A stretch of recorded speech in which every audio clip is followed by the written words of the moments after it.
നമസ്കാരം എല്ലാ കുട്ടികൾക്കും ഗിരീഷ് സാറാണ്. +1 ഇംപ്രൂവ്മെന്റ് അല്ലെങ്കിൽ +1 ഫിസിക്സ് നമ്മൾ വീണ്ടും പരീക്ഷ എഴുതാൻ പോകണം. ഇംപ്രൂവ്മെന്റ് എന്ന് പറയുന്നത് ഏറ്റവും ഇമ്പോർട്ടൻ്റ് പരീക്ഷ, ലാസ്റ്റ് പരീക്ഷ. നാളെ കൊണ്ട് പരീക്ഷ തീരുകയാണ്, ഒരു യുദ്ധമാണ് നാളെ ജയിക്കാൻ പോകുന്നത്. അതുപോലെ നമ്മുടെ വാശിപ്പുറത്തിരുന്ന് പഠിക്കാനുള്ളൊരു പരീക്ഷയാണ്. കാരണം നാളെ കൊണ്ട് തീരുമ്പം മാക്സിമം മാർക്ക് മേടിക്കാനുള്ള ഒരു ആവേശം ലാസ്റ്റ് നിമിഷം വരെ വേണം. 24 മണിക്കൂറിൽ 15 മണിക്കൂർ പഠിച്ചാലും നിങ്ങൾ തളരത്തില്ല എന്ന് പറഞ്ഞുകൊണ്ട് ഞാൻ വീഡിയോയിലോട്ട് ഡയറക്റ്റായിട്ടും കയറുകയാണ്. പ്രധാനപ്പെട്ട 3 കാര്യങ്ങൾ ഫിസിക്സ് പരീക്ഷയിൽ നിർബന്ധമായിട്ട് ശ്രദ്ധിക്കണം. ഞാനൊരു സ്കൂളിലെയും കോളേജിലും ഒക്കെ എക്സാമിനറായിട്ടൊക്കെ പോകുമ്പോൾ നമ്മൾ വളരെയധികം കുട്ടികൾ തെറ്റിക്കുന്ന, ഇപ്പം നമുക്ക് വളരെ ക്രൂഷ്യലായ എക്സാമാണ് +1 ഇംപ്രൂവ്മെന്റ് എന്ന് പറയുന്നത്. അവിടെ നമ്മൾ വളരെയധികം ശ്രദ്ധിക്കേണ്ട 3 കാര്യങ്ങളെ പറ്റിയാണ് മാഷ് പറയുന്നത്. ഒന്ന്, നാളെ നിങ്ങൾക്ക് അറിയാം 1 മാർക്ക് ഉണ്ട്, 2 മാർക്ക്, 3 മാർക്ക്, 4 മാർക്ക്, 5 മാർക്ക്, 5 എണ്ണത്തിന് ചോയ്സ് ഉണ്ട്. 5 രീതിയിലുള്ള ക്വസ്റ്റ്യൻ. 1 മാർക്കിന് ചോയ്സ് ഉണ്ട്, 2 മാർക്കിന് ചോയ്സ് ഉണ്ട്, 3 മാർക്കിന്, 4 മാർക്കിന്, 5 മാർക്കിന് ചോയ്സ് ഉണ്ട്. നിങ്ങൾ എല്ലാ ക്വസ്റ്റ്യൻസും അറ്റൻഡ് ചെയ്യണം. അറ്റൻഡ് ചെയ്യണം എന്ന് പറഞ്ഞാൽ ഇപ്പം 3ാമത്തെ ക്വസ്റ്റ്യൻ അപ്പോൾ 6 എണ്ണം എഴുതിയാൽ മതി, അല്ലെങ്കിൽ 5 എണ്ണം എഴുതിയാൽ മതി. 6ാമത്തെ നിങ്ങൾ ജസ്റ്റ് നമ്പർ ഇട്ടായാലും എന്തെങ്കിലും ഒന്ന് എഴുതി വെച്ചേക്കുക. അങ്ങനെ എല്ലാ ക്വസ്റ്റ്യൻസും എന്ത് ചെയ്യുക, അറ്റൻഡ് ചെയ്യുക. എന്തിനാണെന്ന് പറഞ്ഞാൽ ഒരു രീതിയിൽ ആ ക്വസ്റ്റ്യൻ ചിലപ്പോൾ തെറ്റായിരിക്കാം, ചിലപ്പോൾ നിങ്ങൾക്കൊരു 1 മാർക്ക് ഇടാൻ ആ അധ്യാപകൻ ഒരു ശ്രമം നടത്തുകയാണ്. ഇവിടെ എന്തെങ്കിലും ഒരു മാർക്ക് ഇടാൻ, ബ്ലാങ്ക് ആയിട്ട് സ്പേസ് മാർക്ക് ഇടത്തില്ല.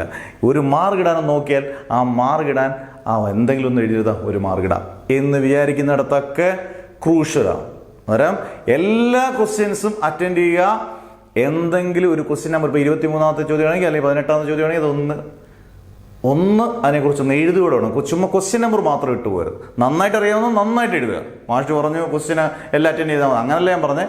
നന്നായിട്ട് അറിയാവുന്ന നന്നായിട്ട് എഴുതുക, ബാക്കിയുള്ളതെല്ലാം ഉറപ്പായിട്ട് ഒറ്റ ക്വസ്റ്റ്യൻ വിടാതെ എല്ലാം എന്ത് ചെയ്യണം, അറ്റൻഡ് ചെയ്തിട്ടേ പോകാവുള്ളൂ, അറ്റൻഡ് ചെയ്തിട്ടേ ഇറങ്ങാവുള്ളൂ.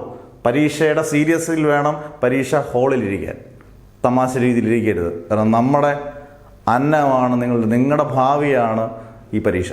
ഇനി 2, ന്യൂമറിക്കൽസ്. ഫിസിക്സിലെ ന്യൂമറിക്കൽസ് കാണുമ്പോഴേ കുട്ടികൾ ഞങ്ങളിതിനെ എഴുതത്തില്ല. ഉറപ്പായിട്ട് നിങ്ങൾ ആ ന്യൂമറിക്കൽസിൽ നമുക്ക് തന്നിരിക്കുന്ന ഡേറ്റകളൊക്കെ എഴുതുക. ഇപ്പം a particle is moving with a velocity of 20 metre per second, v = 20 metre per second. ഇങ്ങനെ നമുക്കറിയാവുന്ന എന്തൊക്കെ ഡേറ്റകളുണ്ടോ ആ ഡേറ്റ ക്വസ്റ്റ്യൻ തന്നിരിക്കുന്ന എല്ലാം എഴുതിയേക്കുക. അതിനൊക്കെ വ്യക്തമായ മാർക്ക് നിങ്ങൾക്കുണ്ട്. അതിനകത്ത് മാർക്കൊന്നും പോകത്തില്ല. അത്യാവശ്യം ഫൈനൽ ആൻസർ എത്തിയില്ലെങ്കിൽ അതിന് മുമ്പുള്ള കാര്യങ്ങൾക്ക് ഡേറ്റ എഴുതുന്നതിനുൾപ്പെടെ നിങ്ങൾക്ക് മാർക്കുണ്ട്. ഈ മാർക്കെല്ലാം നിങ്ങൾക്ക് ലഭ്യമാകും. അത് നിസ്സാര കാര്യമല്ല.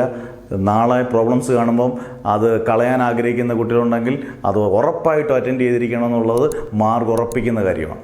ഇത് ബാക്കിയുള്ളവരിലേക്ക് ഷെയർ ചെയ്യുക. കാരണം സമയം വളരെ കുറവാണ്. കാട്ടുതീ പോലെ പടർത്താൻ കുട്ടികൾക്ക് പറ്റും. കാരണം നമ്മുടെ കുഞ്ഞുങ്ങൾക്ക് ആർക്കും മാർക്ക് പോകരുത്. 3ാമത്, ഫിഗർ. +1 ഒരുപാട് ഫിഗേഴ്സ് ഇല്ല. ഇപ്പോൾ എക്സാമ്പിൾ ബെർണോളിസ് തിയറം, അതിൻ്റെ പ്രൂഫ് വരയ്ക്കുമ്പോൾ മസ്റ്റായിട്ടും ഫിഗർ വരച്ചില്ലെങ്കിൽ മാർക്ക് കിട്ടത്തില്ല. അതിനകത്ത് അവരിടുന്നൊരു 3 മാർക്കാണ് പ്രൂഫിനെങ്കിൽ ചിലപ്പോൾ 1 മാർക്ക് കിട്ടത്തുള്ളായിരിക്കാം. കാരണം ഫിഗർ ഇല്ലാതെ എങ്ങനെ വരച്ചു? നമ്മളുടെ നിയമവശങ്ങളൊക്കെ കോടതിയിൽ പറയുന്ന പോലെ എങ്ങനെ ഫിഗർ ഇല്ലാതെ എങ്ങനെ നിങ്ങൾ വരച്ചു? അന്നേരം അതിനൊരു അടിസ്ഥാനമില്ല. അന്നേരം ഫിഗർ ഉള്ളതിന് കൃത്യമായി ഫിഗർ വരയ്ക്കുക. ഈ 3 കാര്യങ്ങൾ ഫിസിക്സിന് ചെയ്താൽ നിങ്ങൾക്ക് ഉറപ്പായിട്ടും പരീക്ഷാ റൂമിൽ കയറി, നമ്മുടെ പരീക്ഷാ ഹാളിൽ കയറിയതിനു ശേഷം ഈ 3 കാര്യം ഫിസിക്സിന് ശ്രദ്ധിച്ചാൽ ഉറപ്പായിട്ട് ഫുൾ മാർക്ക് മേടിക്കാം. മാത്രമല്ല പല കാര്യങ്ങൾക്കും നമുക്ക് മാർക്ക് കുറയാതിരിക്കും. ഒരിക്കലും നിങ്ങളുടെ ഉള്ള മാർക്ക് കുറയത്തില്ല. ഇത് വളരെ ഇമ്പോർട്ടൻ്റ് ഒരു വീഡിയോ ആണ്. നിങ്ങൾക്ക് ഇഷ്ടപ്പെട്ടാൽ, നിങ്ങൾക്ക് ഉപയോഗപ്രദമെന്ന് തോന്നിയാൽ ബാക്കിയുള്ളവരേക്ക് ഷെയർ ചെയ്യുക. എക്കാലത്തും എന്നും ഇതൊക്കെ തന്നെയാണ് ഇതിൻ്റെ ഒരു ഫോർമാറ്റ്. അധ്യാപകരുടെ സൈക്കോളജി അനുസരിച്ച് നിങ്ങൾ മുമ്പേ അറിയുക. Wait and see. നല്ല മാർക്ക് കിട്ടി തിരിച്ചു വരിക. ബെസ്റ്റ് വിഷസ് എല്ലാ കുഞ്ഞുങ്ങൾക്കും. മാഷ് ചെയ്യാൻ പറ്റുന്ന എല്ലാം ചെയ്തിട്ടുണ്ട്. A to Z കാര്യങ്ങൾ, പ്രോബ്ലംസ് എല്ലാം കാര്യങ്ങൾ, എല്ലാ ചാപ്റ്റേഴ്സ്, ക്വിക്ക് റിവിഷൻ എല്ലാം ചെയ്തു തന്നിട്ടുണ്ട്. എല്ലാവർക്കും 1000 ആശംസകൾ, ബെസ്റ്റ് വിഷസ്. നന്നായി വരട്ടെ. അന്നേരം ഈ പറഞ്ഞ കാര്യങ്ങളെല്ലാം നോക്കിക്കൊണ്ട് പരീക്ഷയ്ക്ക് പോകണം. 3 കാര്യങ്ങളും മറക്കരുത്. Never ever give up.